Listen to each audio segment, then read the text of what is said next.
Hey guys, welcome back to my channel. आज की इस वीडियो में हम वॉरेन हेस्टिंग के बारे में डिस्कस करने वाले हैं। प्रीवियस वीडियो में हमने रॉबर्ट क्लाइव के बारे में डिस्कस किया था, उसकी लिंक मैं आपको डिस्क्रिप्शन बॉक्स में दे दूंगी। तो चलिए वीडियो को स्टार्ट करते हैं। वॉरेन हेस्टिंग का टोटल टाइम पीरियड 1772 से 1785 तक का था। वॉरेन हेस्टिंग 1772 से 1774 तक गवर्नर ऑफ बंगाल रहा और 1774 से 1785 तक Warren Hasting governor general of Bengal रहा। गाइज, आपको ये दोनों टेन्योर याद रखने हैं। 1772 से 1774 तक गवर्नर ऑफ बंगाल रहा और 1774 से 85 तक गवर्नर जनरल ऑफ बंगाल रहा। वॉरेन हेस्टिंग जब गवर्नर बना तब कंपनी की फाइनेंशियल कंडीशन बहुत ही ख़राब हो चुकी थी, क्योंकि 1770 में एक फेमाइन आया था बंगाल में। फेमाइन मतलब भूखमरी। तो 1770 में बहुत डेंजर भूखमरी हुई थी, इसलिए कंपनी की फाइनेंशियल कंडीशन बहुत ख़राब हो गई थी। बंगाल और कंपनी दोनों को ही रिफॉर्म्स की बहुत ज़्यादा ज़रूरत थी। वॉरेन हेस्टिंग ने आते ही बंगाल का गवर्नर बनते ही बहुत सारे रिफॉर्म्स किए, जिससे कि सब कुछ सही हो सके, फाइनेंशियल कंडीशन इम्प्रूव हो जाए कंपनी की और सही से वो रूल कर सके। वॉरेन हेस्टिंग के रिफॉर्म्स को हम 3 हेडिंग्स में पढ़ेंगे: revenue reform, judicial reform and trade reform. Revenue reform, revenue का मतलब है राष्ट्र की आय, यानी कि नेशनल इनकम। नेशनल इनकम को बढ़ाने और रेगुलराइज करने के लिए वॉरेन हेस्टिंग ने जो रिफॉर्म किए थे वो हम इसमें पढ़ेंगे। सबसे पहला पॉइंट, वॉरेन हेस्टिंग ने बोर्ड ऑफ रेवेन्यू को कलकत्ता में स्टैब्लिश करवाया, जिससे कि वो नेशनल इनकम पर सही से नज़र रख सके। हर एक डिस्ट्रिक्ट में इंग्लिश कलेक्टर को अपॉइंट किया गया, जिससे कि collectors time to time revenue को कलेक्ट कर लें। जो ट्रेजरी था कंपनी का, ट्रेजरी मतलब होता है खजाना, उसे मुर्शिदाबाद से कलकत्ता शिफ्ट करवाया वॉरेन हेस्टिंग ने। अकाउंटेंट जनरल एजी को अपॉइंट किया गया।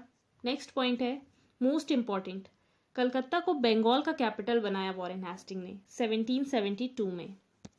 जमींदार्स और पीजेंट को ज़्यादा इंपॉर्टेंस दी गई वॉरेन हेस्टिंग के टाइम में। जो अननेसेसरी टैक्स या फाइन्स लिए जाते थे उस टाइम पर, उसे अबॉलिश कर दिया वॉरेन हेस्टिंग ने। वॉरेन हेस्टिंग ने डुअल गवर्नमेंट को भी बंद कर दिया 1772 में। जो डुअल गवर्नमेंट रॉबर्ट क्लाइव ने स्टार्ट करी थी, वो वॉरेन हेस्टिंग ने 1772 में बंद करवा दी। डुअल गवर्नमेंट का मतलब है रॉबर्ट क्लाइव के टाइम में गवर्नमेंट को 2 पार्ट्स में डिवाइड कर दिया गया था, दीवानी एंड निजामत।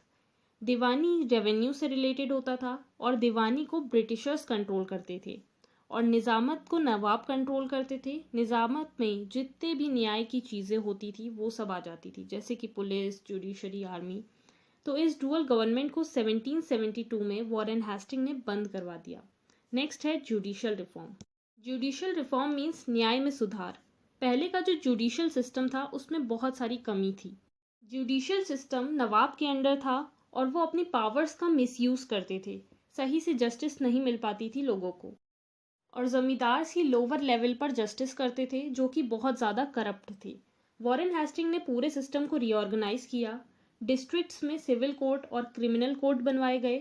सिविल कोर्ट को कलेक्टर हैंडल करता था और क्रिमिनल कोर्ट में इंडियन जजेस को अपॉइंट किया गया। और 2 अपेलेट कोर्ट्स भी बनवाए गए कलकत्ता में, जिसमें कॉमन पीपल्स अपील कर सकते थे। एक था हाईएस्ट सिविल कोर्ट और दूसरा था highest criminal court. Highest civil court को सदर दीवानी अदालत के नाम से भी जाना जाता था। सदर दीवानी अदालत में 1 गवर्नर और 2 जजेस होते थे। सदर दीवानी अदालत रेवेन्यू के लिए था। अब बात करते हैं हाईएस्ट क्रिमिनल कोर्ट की। हाईएस्ट क्रिमिनल कोर्ट को सदर निजामत अदालत भी कहते थे। सदर निजामत अदालत में इंडियन जजेस होते थे। तो इस तरह से वॉरेन हेस्टिंग ने जुडिशियल रिफॉर्म किया। वॉरेन हेस्टिंग के टाइम पीरियड में हिंदू लॉ को इंग्लिश में ट्रांसलेट किया गया। हैलहेड ने ट्रांसलेट किया था। नेक्स्ट है ट्रेड रिफॉर्म। फर्स्ट पॉइंट है सबसे पहले इंटरनल ट्रेड को कंट्रोल किया गया। देन सेकेंड पॉइंट है वॉरेन हेस्टिंग ने दस्तख्त को अबॉलिश कर दिया, बंद कर दिया, और 2.5% का टैरिफ लगा दिया इंडियन और नॉन इंडियन दोनों ही गुड्स पर। कलकत्ता में बैंक्स स्टार्ट हो गए थे। कंपनी के जो एम्प्लॉयज़ जो प्राइवेट ट्रेड करते थे उस पर रेस्ट्रिक्शंस लगाई गई। तो ये थे सारे रिफॉर्म्स। पर इतने सारे रिफॉर्म्स करने के बाद भी कोई इम्प्रूवमेंट नहीं आया कंपनी की कंडीशन में। ऐसी कंडीशन हो गई थी कंपनी की कि ब्रिटिश गवर्नमेंट से कंपनी को लोन की डिमांड करनी पड़ी। वॉरेन हेस्टिंग ने 1 मिलियन पाउंड की डिमांड करी थी ब्रिटिश गवर्नमेंट से लोन के तौर पर। उस टाइम ब्रिटेन के प्राइम मिनिस्टर लॉर्ड नॉर्थ थे। ब्रिटिश गवर्नमेंट ने कहा कि हम लोन तो दे देंगे, लेकिन हम एक रेगुलेटिंग एक्ट लेकर आएंगे जो कि कंपनी को रेगुलेट करने का काम करेगा। ये फर्स्ट टाइम था कि ब्रिटिश गवर्नमेंट ने कंपनी के मैटर में इंटरफेयर किया हो। 1773 में एक रेगुलेटिंग एक्ट आता है। अब इस रेगुलेटिंग एक्ट के क्या प्रोविजंस थे या क्या नियम थे उसे देख लेते हैं। गवर्नर ऑफ बंगाल की जो पोस्ट थी उसे गवर्नर जनरल ऑफ बंगाल कर दी गई और इस पोस्ट का टेन्योर 5 इयर्स हो गया। तो guys, first governor general of Bengal कौन था? वॉरेन हेस्टिंग, क्योंकि वॉरेन हेस्टिंग के टेन्योर में ही रेगुलेटिंग एक्ट आया था और रेगुलेटिंग एक्ट से ही गवर्नर जनरल में कन्वर्ट हो गया। So who was the first governor general of Bengal? Warren Hasting. East India Company की 3 प्रेसिडेंसीज थीं, बंगाल, मद्रास एंड बॉम्बे।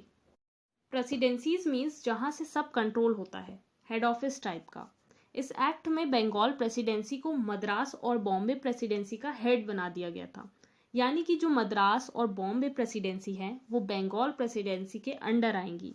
एक 4 मेंबर्स की एग्जीक्यूटिव काउंसिल भी बनाई गई थी और इस काउंसिल को गवर्नर जनरल से ज़्यादा राइट्स मिले थे, या ये कह सकते हैं कि एग्जीक्यूटिव काउंसिल गवर्नर जनरल के ऊपर थी।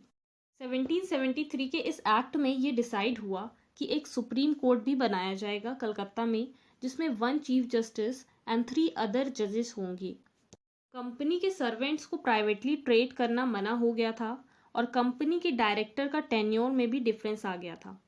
उनका टेन्योर 4 साल का हो गया था और ये भी डिसाइड हुआ था कि 1/4 मेंबर हर साल रिटायर होंगे और री इलेक्शन भी नहीं किया जाएगा। तो ये सारे टर्म्स थे रेगुलेटिंग एक्ट 1773 के। 1774 में सुप्रीम कोर्ट बन गया था, उसके लिए एक अलग रॉयल चार्टर बना था, उसके थ्रू सुप्रीम कोर्ट इस्टेब्लिश हुआ कलकत्ता में। नेक्स्ट वीडियो में हम वॉरेन हेस्टिंग के टाइम में जो वॉर्स हुए थे उसे डिस्कस करेंगे और पिट्स इंडिया एक्ट को भी डिस्कस करेंगे। आई होप गाइज आपके लिए ये वीडियो हेल्पफुल होगी। अगर वीडियो अच्छी लगे तो लाइक करें, अपने फ्रेंड्स के साथ शेयर करें और कमेंट में ज़रूर बताएं कि वीडियो कैसी लगी। और ऐसी ही और भी वीडियोस के लिए मेरे चैनल को सब्सक्राइब करें। Thank you.